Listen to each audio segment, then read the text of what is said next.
Je ne sais pas si vous avez l'habitude de lire des commentaires sur Internet quand vous cherchez un restaurant ou un hôtel ou quelque chose comme ça. Il y a quelques années, j'ai inscrit l'église Saint-Lazare sur Google Maps pour aider des personnes à nous trouver. C'est peut-être grâce à Google que vous êtes là ce matin, on ne sait jamais. Et ça veut dire qu'on peut poster des avis sur notre église. En voici quelques-uns. Église protestante évangélique accueillante et chaleureuse, se réunissant au cinéma Les 5 au Martin le dimanche matin, groupe qui se réunissent dans plusieurs foyers en semaine, désir de proclamer l'évangile aux personnes habitant et travaillant dans le quartier Saint-Lazare, ainsi que les 8e et 9e arrondissements de Paris. Super. Un avis positif. Qui a pu le laisser?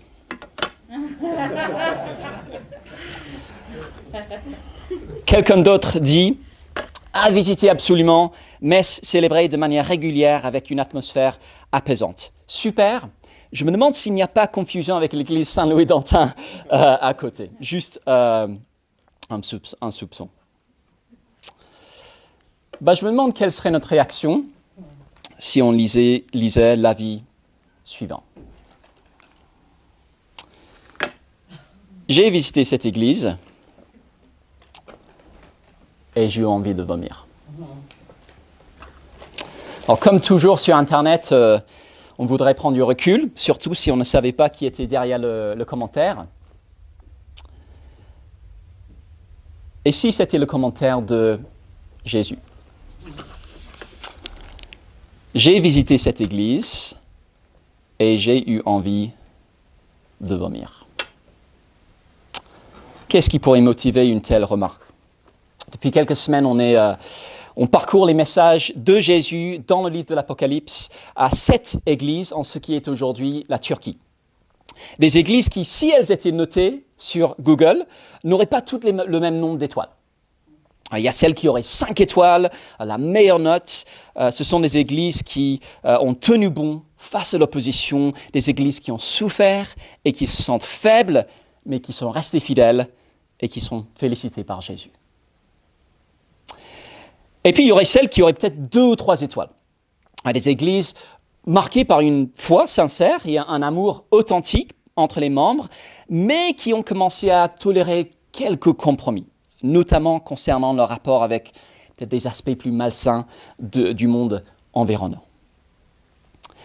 Et puis, il y a l'église dont on va discuter ce matin.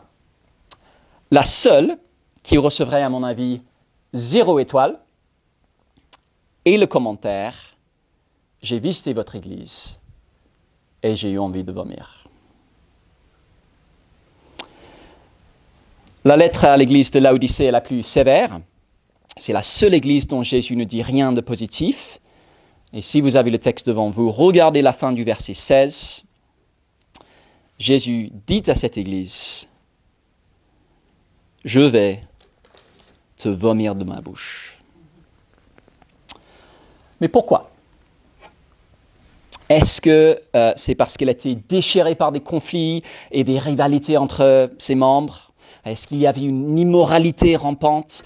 Était-elle gangrénée par des faux enseignements ou dirigée par des responsables abusifs? Pourquoi Jésus la trouve si révoltante? Et surtout, qu'apprendre de son évaluation? Comment éviter qu'ils disent la même chose de nous? Et je ne dis pas qu'au jour d'aujourd'hui, il le ferait, mais comment veiller à ce qu'on ne tombe pas dans le même piège? Et au fond, notre question ce matin est la suivante. Comment éviter de devenir une église dont Jésus estime qu'elle ne sert plus à rien? Une église malsaine et inutile. Et voici le choc dans ce passage. Il n'est pas fait mention de faux enseignements, pas d'accusation d'immoralité. Rien n'indique que l'Église était déchirée par des conflits ou conduite par des charlatans. C'était simplement une Église composée de personnes confortables et contentes d'elle. Une Église de personnes riches, respectable, bien sous tout rapport, à qui Jésus dit « Burk, vous me donnez envie de vomir ». Et le message ce matin, c'est que pour éviter de devenir une église malsaine et inutile, il faut privilégier de vraies richesses. Pour Jésus, la vraie richesse, c'est celle que nous avons grâce à notre relation avec lui. Et on va se demander, sommes-nous sur la même longueur d'onde que lui? Voyons-nous notre relation avec Jésus comme notre trésor suprême? Car c'est là l'élément sine qua non de notre santé et de notre utilité en tant qu'Église. 2 points. Le problème, vous êtes vraiment révoltant. Et la prescription, vous avez besoin de vraies richesses. Le problème d'abord. Premièrement, la première chose qu'on va voir, c'est que c'est quand on adopte les critères de réussite de notre société, plutôt que ceux de Jésus, qu'on risque de finir par l'écœurer. Et pour comprendre le dégoût de Jésus face aux chrétiens de Laodicée, on doit se rappeler quelle est sa perspective en s'adressant à ces églises. Regardez le verset 14. Jésus se présente comme l'Amen, celui par qui toutes les promesses de Dieu vont se réaliser. Le témoin fidèle et véritable, c'est-à-dire celui qui a annoncé courageusement la vérité au monde, quitte à en payer de sa vie. Et l'auteur de la création de Dieu, celui qui renouvellera notre monde pour le débarrasser de tout ce qui le gâche. Jésus est ressuscité, il est prêt à revenir pour établir pleinement son royaume. Et en attendant, il a une mission pour nous. Être des témoins courageux, comme lui l'a été. Au début de l'Apocalypse, on avait vu que les églises sont présentées comme des chandeliers qui brillent de la présence de Dieu dans le monde. On n'est pas juste là par hasard. On n'est pas là pour entretenir une tradition ou pour créer un ghetto chrétien. On a une vocation, briller de la présence de Dieu dans un monde sombre en poursuivant le témoignage de Jésus jusqu'à son retour. Et c'est pourquoi Jésus réagit si vivement lorsqu'il voit un groupe de chrétiens qui, au lieu d'avoir cet impact positif, est devenu complètement inutile, pour ne pas dire dégoûtant. Verset 15. « Je connais tes œuvres. Tu n'es ni froid ni bouillant. Si seulement tu étais froid ou bouillant. Ainsi, parce que tu es tiède et que tu n'es ni froid ni bouillant, je vais te vomir de ma bouche. » La ville de Laodicée avait un problème. Elle n'avait pas de bonne source d'eau. Si vous regardez bien sur la carte, la ville voisine d'Hierapolis avait des sources d'eau chaude qu'on utilisait pour traiter certaines maladies. On proposait des cures thermales. Et la ville de Colosse, qui était à proximité aussi, avait des sources d'eau fraîche, très importantes dans le climat méditerranéen. Mais les Laodicéens n'avaient ni l'une ni l'autre. Ils recevaient leur eau d'Hierapolis via un aqueduc. Problème, l'eau d'Hierapolis était pleine de calcaire qui donnait envie de vomir si on la buvait. Et le temps d'arriver jusqu'à Laodicée, l'eau n'était pas non plus chaude, elle avait tiédi, et on ne pouvait pas non plus l'utiliser pour remplir son bain. Donc l'eau des Laodicéens n'était pas utile à grand-chose du tout. Et c'est justement ce que Jésus reproche à l'Église dans cette ville. Vous êtes devenus comme votre eau, pas utile à grand-chose. Au lieu d'être une source de santé spirituelle, cette Église avait fini par devenir aussi inutile et malsaine que son eau qui donnait envie de vomir. Et ça permet de résoudre un énigme dans ces versets. Pendant longtemps, je pensais que Jésus parlait ici de leur degré de ferveur. Ils étaient tièdes, mous, alors qu'ils auraient dû être passionné. Je croyais que Jésus leur reprochait un manque de zèle, mais on a du mal à comprendre pourquoi Jésus préférerait la froideur à la tiédeur. Pourquoi est-ce qu'aucun zèle serait préférable à peu de zèle? On ne comprend pas. Mais en fait, Jésus ne parle non pas de la ferveur de leur foi, mais des fruits de leur foi, ce que leur foi apportait d'utile aux autres. Et malheureusement, comme leur eau, la foi de ces chrétiens n'était d'aucune utilité du tout. Alors, qu'est-ce qui n'allait pas? Eh bien, derrière leur foi dégoûtante, il y avait une attitude suffisante. Verset 17. Tu dis, je suis riche, je me suis enrichi et je n'ai besoin de rien. Parfois, on rencontre des personnes à qui la réussite et la richesse sont montées à la tête.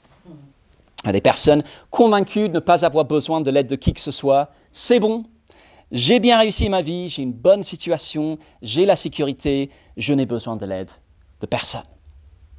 La suffisance. Et le problème des chrétiens à Laodicée, le voilà. Ils étaient devenus suffisants, convaincus d'avoir tout ce qu'il leur fallait parce qu'ils avaient une bonne situation matérielle.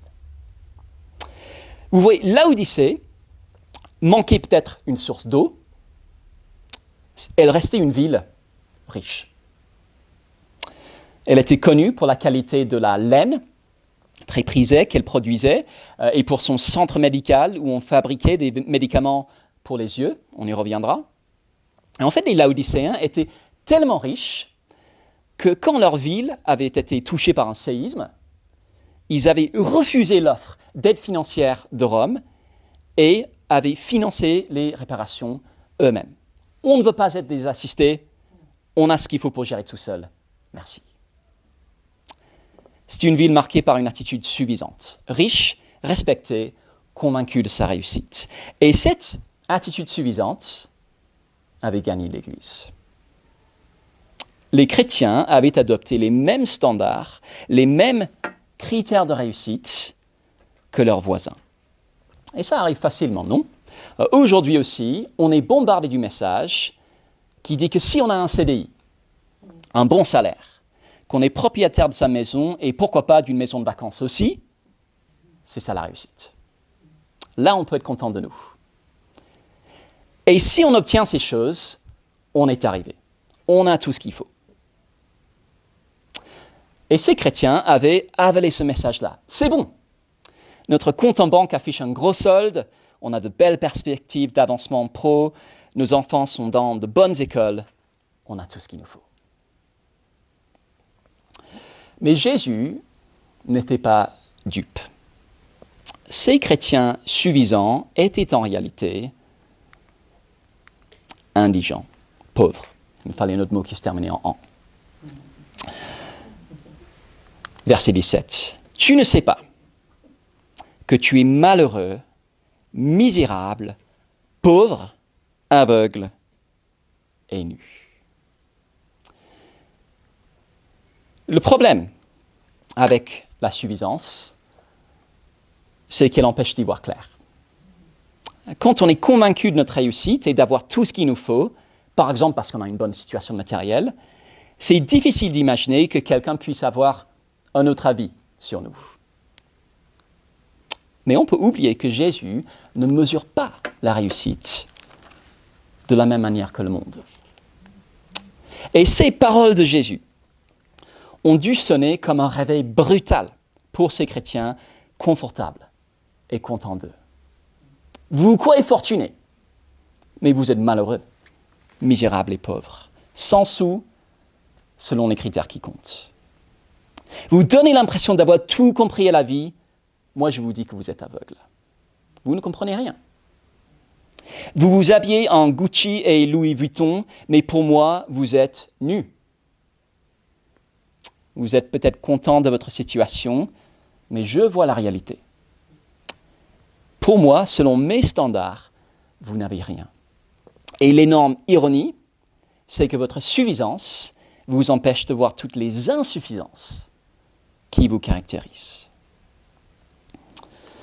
On avait dit au début de cette série sur l'Apocalypse qu'un des buts de ce livre est de nous offrir comme des lunettes 4D. J'en avais même apporté, mais je crois que notre lapin les a mangées.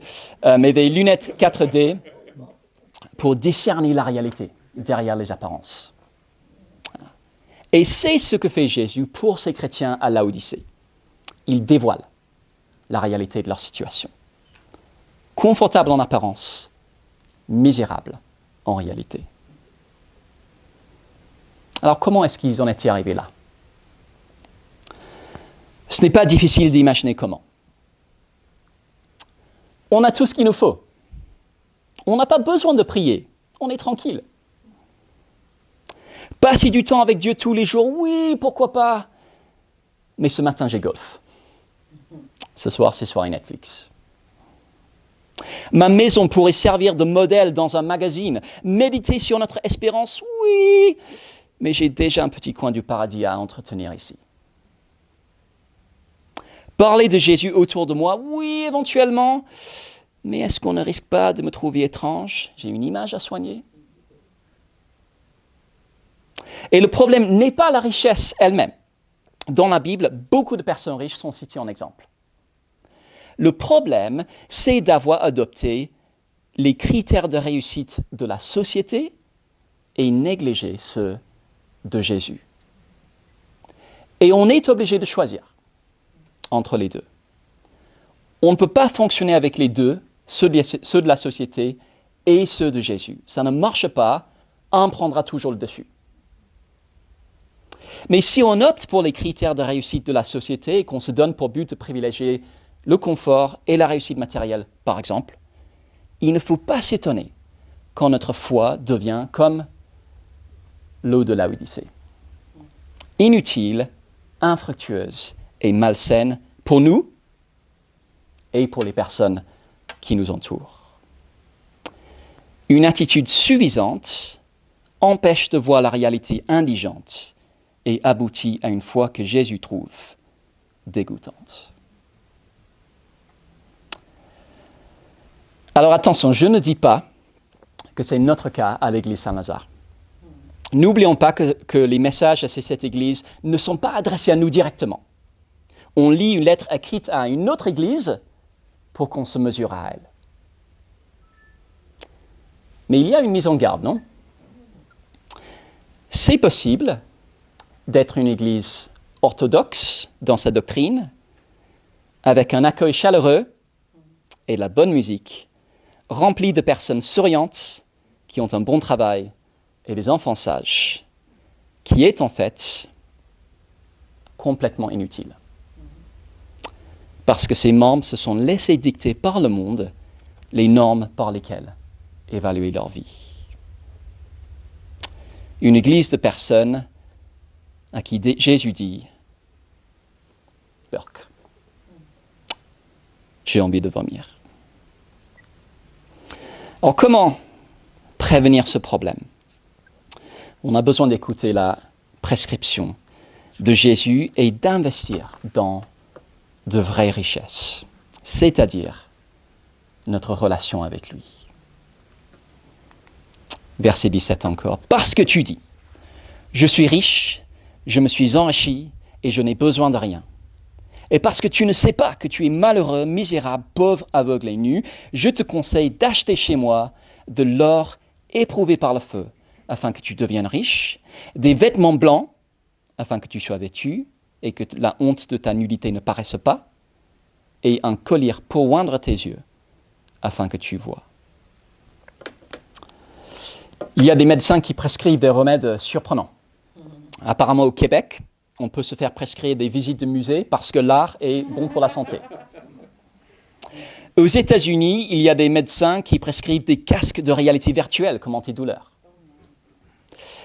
J'ai même entendu parler d'un centre médical dans, je ne dirais pas quel pays, qui, pour aider des personnes seules, prescrit de la danse Bollywood.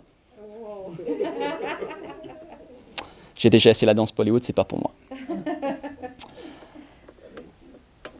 Avez-vous remarqué quel est le remède prescrit par Jésus? Le shopping. On ne parle pas d'une ordonnance pour Galerie Lafayette ou Printemps. C'est une prescription qui consiste à faire de leur relation avec Jésus leur richesse la plus précieuse. Ils devaient passer en magasin. Je te conseille d'acheter chez moi de l'or éprouvé par le feu afin que tu deviennes riche. L'or, sans doute une image pour la foi en Jésus. Le présupposé ici, c'est que sans cette foi, on est pauvre. Avec elle, on a la richesse authentique. On est invité à faire de notre foi en Jésus notre priorité et accepter que Dieu éprouve cette foi. Je ne sais pas si vous avez remarqué ça, il parle d'or éprouvé par le feu. Quand on choisit de donner la priorité à Jésus, les choses ne deviennent pas plus faciles. Dieu envoie des épreuves dont le but est de purifier et de fortifier notre foi. L'appel ici est de mettre le paquet sur la relation avec Jésus, le temps passé à méditer sa parole et dans la prière, et de se préparer aux épreuves que Dieu risque d'envoyer. Peut-être l'hostilité des autres, peut-être l'inconfort de prendre la distance par rapport aux attentes des autres, peut-être autre chose encore. Et ma propre expérience, c'est que Dieu veille souvent à ce qu'il y ait au moins une chose dans notre vie qui nous crée du souci pour nous maintenir à genoux. Ça paraît redoutable. En fait, c'est une source de richesse quand ça nourrit notre dépendance sur lui. Également sur la liste, des vêtements blancs, afin que tu sois vêtu et que la honte de ta nudité ne paraisse pas. Il parle de notre mode de vie, ce que voit l'observateur. Il s'agit d'adopter un mode de vie cohérent avec le fait d'être chrétien. Tant qu'on ne fait que suivre la mode, imiter le même mode de vie que tout le monde, on est nu. Rien ne nous démarque en tant que disciples. Jésus nous demande de refaire notre garde-robe, d'investir dans une façon de vie par laquelle on va se distinguer, même si ce look ne plaira pas toujours à tout le monde. Ça soulève une question. Si on nous compare aux personnes de notre entourage, est-ce qu'on voit une différence? Et laquelle? Ou est-ce qu'on est habillé en tout point pareil? Et enfin, Jésus prescrit un collier pour oindre tes yeux, afin que tu vois. C'est une image pour la lucidité. Y voir clair spirituellement. La suffisance aveugle, croire qu'on a tout parce qu'on a une bonne situation matérielle, c'est être aveugle. Jésus veut qu'on le laisse soigner nos yeux pour voir la réalité. Est-ce qu'on prie dans ce sens? Seigneur, je veux voir comme tu vois pour vivre comme tu veux, pour citer le slogan d'un blog chrétien connu. Et c'est aussi pourquoi un temps régulier dans la parole de Dieu est vital. Elle nous permet d'y voir clair.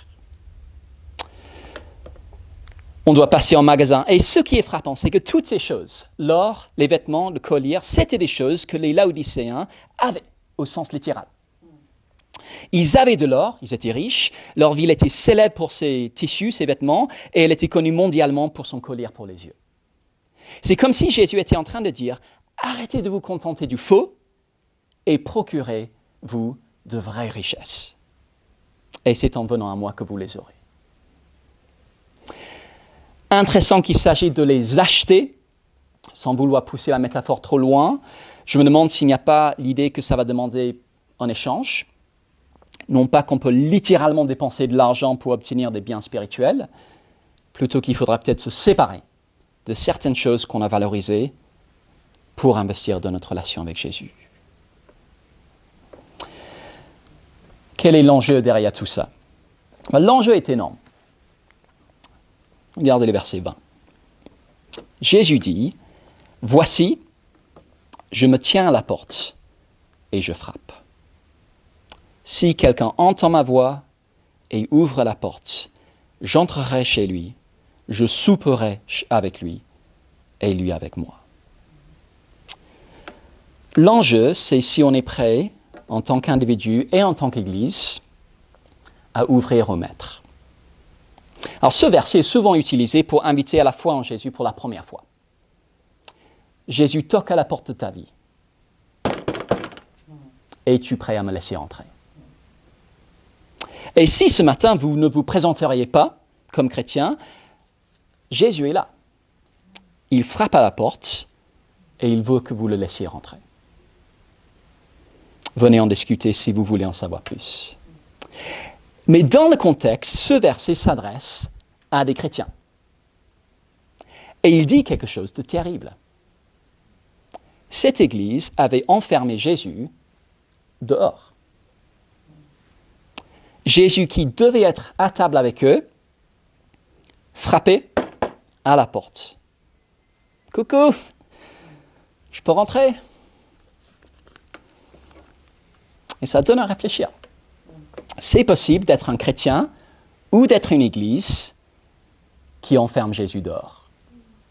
C'est effrayant, si on réfléchit. Mais plus frappant encore, sans jeu de mots, c'est que Jésus ne part pas pour autant.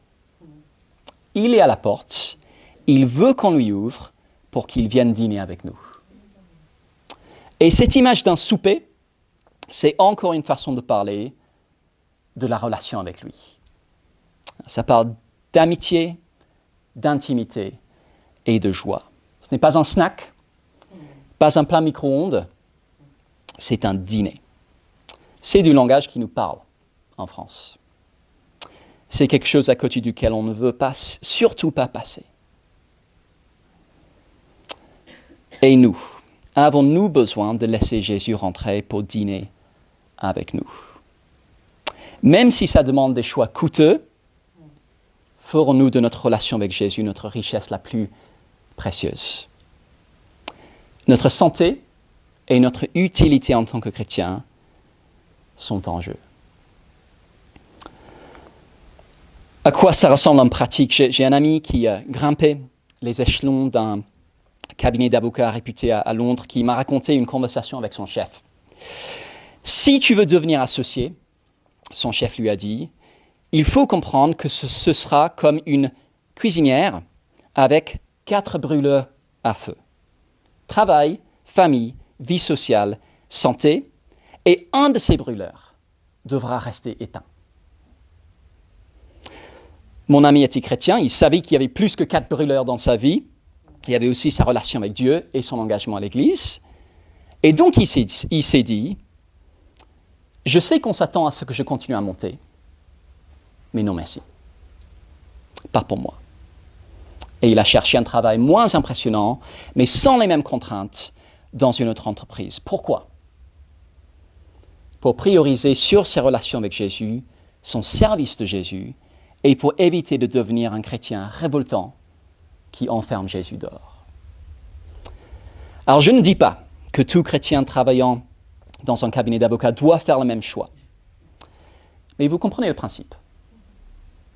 Suivre aveuglement les critères de réussite de notre société tue des chrétiens et tue des églises, ou du moins les rend révoltants pour Jésus.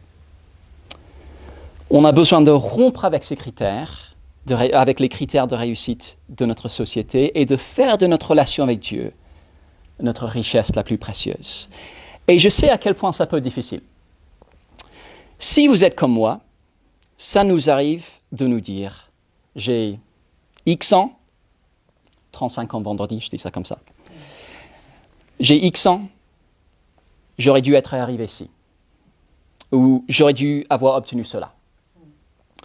Je devrais être ici dans ma carrière. Ou être propriétaire de mon appartement. Ou avoir tel niveau de confort.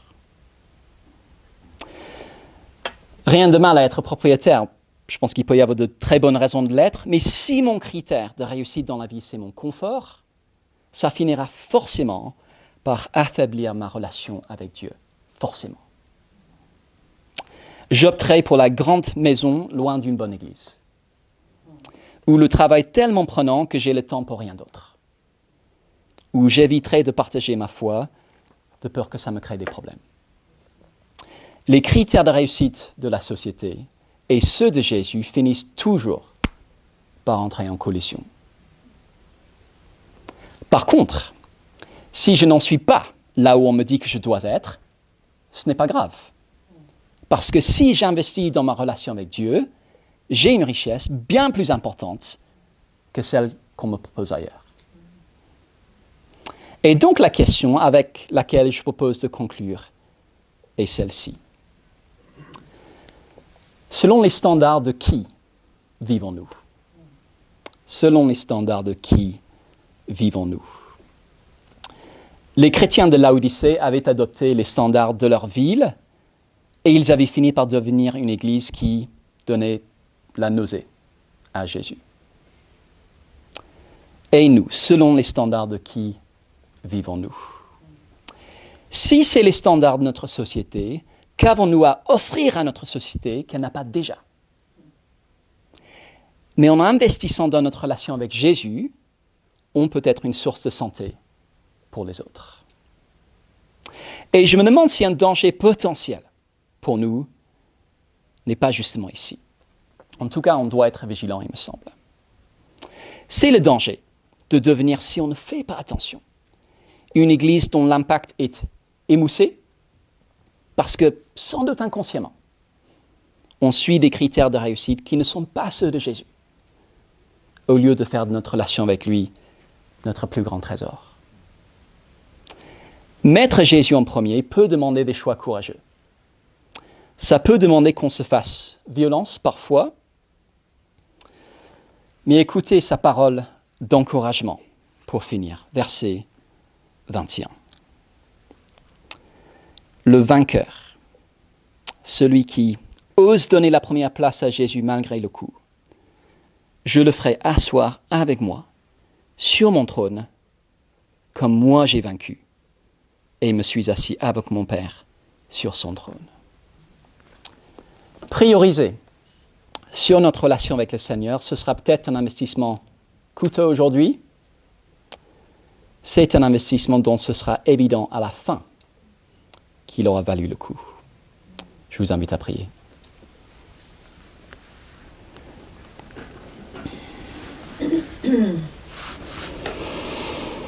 Que celui qui a des oreilles écoute ce que l'Esprit dit aux églises. Seigneur Jésus, nous voulons te remercier parce que tu es là. Tu veux entrer, souper avec nous. Préserve-nous du mensonge, de croire que d'autres choses pourraient être plus précieuses, importantes que cela. Être avec Jésus tous les jours, en son nom. Amen.